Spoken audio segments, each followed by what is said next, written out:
knives and guns. Welcome to the committee. Please state your name for the record. Thank you, Mr. Chair, members of the committee. Paul Wirtz, I'm the state president for AT&T Minnesota. I was hearkened as a member of the governor's broadband task force in the early discussion on broadband funding. I can tell you, while this has been called a small cell bill, we very much like to call this a wireless investment bill, because the wireless industry is poised to invest hundreds of millions of dollars in the state of Minnesota in small cell leading to 5G technology. Now, when I talk about small cell, I'm talking about the next generation of infrastructure that's an integral part of delivering better coverage and what we call the densification of the network, better coverage closer to the carriers. We know that your constituents want this. I'll give you a specific example. AT&T's data consumption has gone up by 250,000% over the last 10 years. It continues to grow and grow and grow. The myriad of applications, the smartphone applications, all those types of things. So we need additional infrastructure to help deepen this coverage and then really get the networks ready for really is kind of the revolution, if not evolution, to 5G. 5G is right around the corner. I speak on behalf of the industry. We are actively testing this in 2 cities right now. Verizon is testing this in about a dozen cities across America. 5G speeds is going to be delivering gigabit speeds. It will be able to download a 2-hour movie in 3 seconds. It will be the game changer technology. But we're not only competing with the other states, we're competing around the globe for the technology, for the capital assets that are going to be necessary. And getting 5G and getting those small cells deployed, having a framework so that we can invest this in cities so that their citizens can enjoy this is really what this bill is all about. We need a framework to do this. We've been running across literally a minefield of different rates and guidelines and regulations from city to city. And quite honestly, if in rural Minnesota, greater Minnesota, you should be concerned. I will tell you that some of the rates that we're seeing in some large cities here, just in the process of trying to apply, are among the highest in the country. And specifically, I don't like to talk about competitive stuff in front of my competitors, but Bloomington, our negotiations with that city started out at $6,000. We're nowhere near that, in trying to reach an agreement. In fact, we delivered a letter to the mayor yesterday. We're going to have to be seeking other private landowner solutions, which will not be to the benefit of long-term benefit of the city of Bloomington. Bloomington is an integral part of the footprint for Super Bowl 52. AT&T spent $40 million in Houston just for that event. But that community is going to experience the long-term benefit with small cells. These are antennas that fit on poles in the right-of-way. We need access to the right-of-way because of the access to power and fiber. We're not alone in that race to 5G. In fact, just last week, in an article that was referring to the Deutsche Bank 2017 Media and Telecom Conference, both Charter Communications, Tom Rutledge, chested MSO's leadership position in 5G, and then on the same article they referred to Comcast CEO Neil Schmidt also touting his company's 5G potential. So there's going to be a tremendous opportunity for infrastructure investment in this next evolution of 5G, and the deployment of small cells in these cities is an integral part of that. I will tell you, we are hoping to reach agreement with the league. We've made about 18 changes to this bill as we've gone through the discussions process. We had hearings on the bill, and we hear their concerns. You hear the gentleman from the League of Cities talk about the need for more broadband and trying to loosen up regulations to allow government to do certain things. I mean, we have to scratch our heads. We're on the cusp of hopefully delivering hundreds of millions of dollars to the state of Minnesota. But I will tell you, that capital is at risk. Right now, small cell bills are moving throughout the country. A rate structure in Ohio was recently passed in December for $200 a pole. Virginia, just several $100 a pole. Kansas is now moving as well. So we're going to be competing, and that's part of my job as state president, to try to get Minnesota's share of those capital dollars for the long-term benefit of Minnesotans, and that's why we respectfully request that the bill be laid over consideration. Thank you, Mr. Chairman. For the testifier, is it correct in saying that the dispute right now is a matter of what that framework is of costs and reimbursements?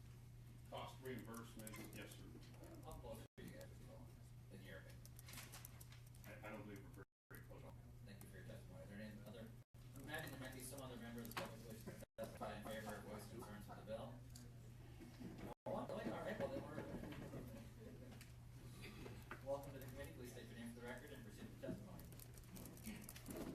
Mr. Chair, members of the committee, once again, John Dukich with the Minnesota High Tech Association. Again, I'll keep my comments brief and refer to you to their packet in support of file 739. Refer to the role of increasing list and need infrastructure to support. Also projects that global mobile data traffic will equal between 2015 and 2020, and that by 2020, smart devices will account for nearly 3% of devices connected to mobile networks. So as the world begins to transition to the 5G networks that can accommodate these large volumes of data, Minnesota should have in place that technological infrastructure if the state hopes to take advantage of the benefits of smart devices. Small cell technology will help increase network capacity while also employing the future of driverless and connected vehicles, the Internet of Things, and new mobile applications. And with that, we ask for your support. Thank you. Thank you. Was your organization involved in the negotiations that were going on and understand the dispute? Mr. Chair, no word. Okay, thank you. Are there any other members of the public who wish to testify in favor or voice concerns with the bill? Welcome to the committee. Please state your name for the record and proceed with testimony. Thank you, Mr. Chair. I'm not a government relations worker. My name is Jay Littlejohn.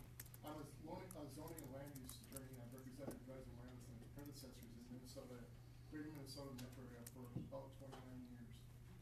I am here today mostly to refute the claims that there are no problems in Minnesota either with the rates or the regulations. The League of Minnesota Cities and Minnesota Municipal Utilities Association insisted, and I'm quoting here from documents filed with the FCC. In Minnesota, no municipal roadblocks to the deployment of wireless technology exist, and they also said, quote, they do not believe that Minnesota common law statutes or local ordinances have discouraged or created barriers to wireless, small cell or wireless deployment. Well, I have different experience in this area. For example, I have a letter from the city of Duluth that I received yesterday. What's going on in Duluth is there are some poles that are not owned by the city. They're in public right of way. They're owned by Minnesota Power. We have made application to Minnesota Power who have said, yes, we can put these small facilities, and they are small facilities, on these poles. We have then gone to the city of Duluth and said, can we please have a right of way permit since these power poles are in the public right of way? The city has said, no, you cannot. You have to deal with the city owned. And by the way, it's $6,000 per installation to install these. By comparison, the FCC rate that Minnesota Power would apply, as the other utilities, is between $60 and $120 a year. $6,000 compared to $60 and $120 per year. On top of that, that city years ago adopted regulations that require wireless facilities to be installed on city property. I was there for those discussions. I think with the city of Duluth that if you do this, wireless service will be terrible in Duluth. And if you've been to Duluth in many places, you will know that it has come true. Wireless service is terrible in Duluth. I am here today to ask that the committee support this bill. I'm going to be laid over for future inclusion so that this doesn't happen elsewhere in Minnesota. And sir, were you privy to the negotiations that are taking place with the entities? I've been, And how would you say how close the parties together are making it? not close. Thank you. Are there any other members of the public who wish to testify in favor or voice concerns with the bill? And if you're going to testify, just come on down to the front row. So it's that, or we're going to start giving everyone walk-up music.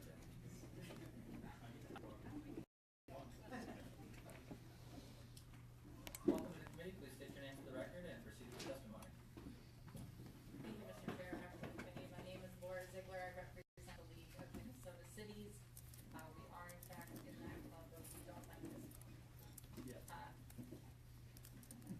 But I do want to make very clear today, the League and our 833 member cities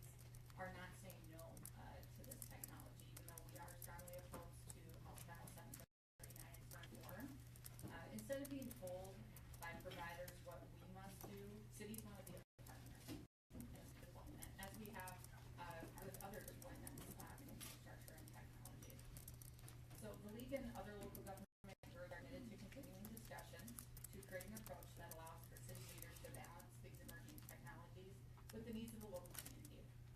One size truly does not fit all, and it's likely we will be dealing with different technologies and even different actors in the marketplace in 5 years. Or new technologies will demand the privileges of the use of our public assets. So by way of a quick update, as you've heard, the league has met several times with wireless providers, and we convened a large stakeholder group a few weeks ago. And just last week and yesterday, we had several meetings with all 4 wireless carriers. Cable representatives were there, municipal utilities, and engineers. We thought we were making progress with those talks. Unfortunately, the wireless provider decided to halt with them yesterday, and therefore we still have many concerns with this bill, and I'd like to outline some of those for your discussion today as we grapple with these questions about how to balance these emergencies with the needs of managing public assets truly for the public. With this particular issue, before I get into those specific concerns, it's important to note that nothing in current law currently prohibits these deployments from happening. Cities support the rollout of advanced communication services in 5G. This is why we see agreements happening in urban developments. So I'm going to give them sort of a broader philosophical overview and an update on our talks. I do want to go over those specific concerns. I will say they go far beyond just the discussion of fees that was mentioned earlier. What I saw was the differences on page 11, line 10. That's my understanding of the speaker saying it goes much beyond that. Very much Please so. elaborate. So the league is most interested in ensuring that we retain a core function, an absolute core function of cities that the state has long recognized, which is to manage and control the right of way. And the bill does take away our ability to say where these facilities can locate. Therefore, statewide uniformity in this case means taking away the local choice of planners, city council members, staff, engineers to provide this core function to their communities that we live in, and obviously managing a tremendous public asset through the public rights of way to deliver these essential services. As you know, right-of-way provides essential public infrastructure, sanitary, sewer, water, etc. And cities have obviously spent significant taxpayer dollars to design and plan. And so we are working to ensure that these installations can be evaluated on a case-by-case basis. As you know, cities look alike, they don't have the same infrastructure.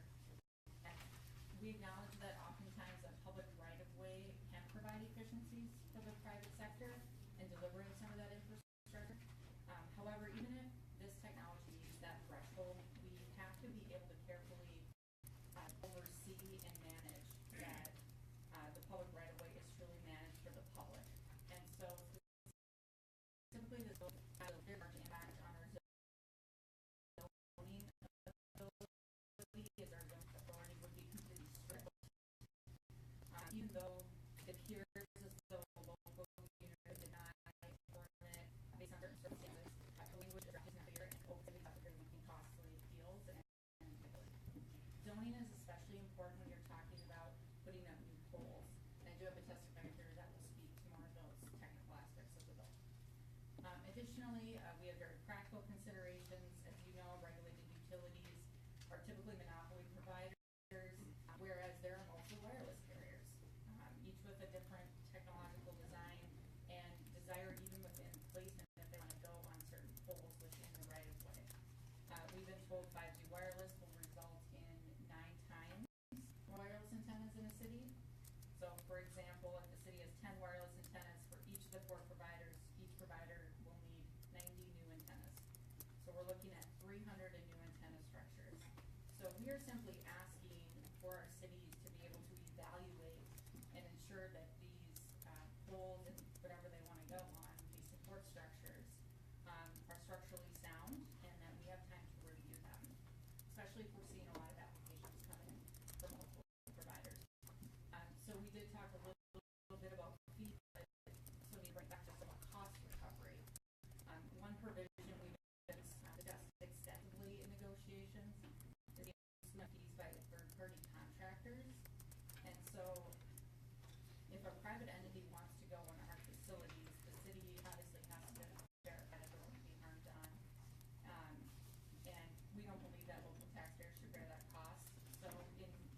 very, very common in cities that they will contract out with an engineer, and to undergo these necessary evaluations.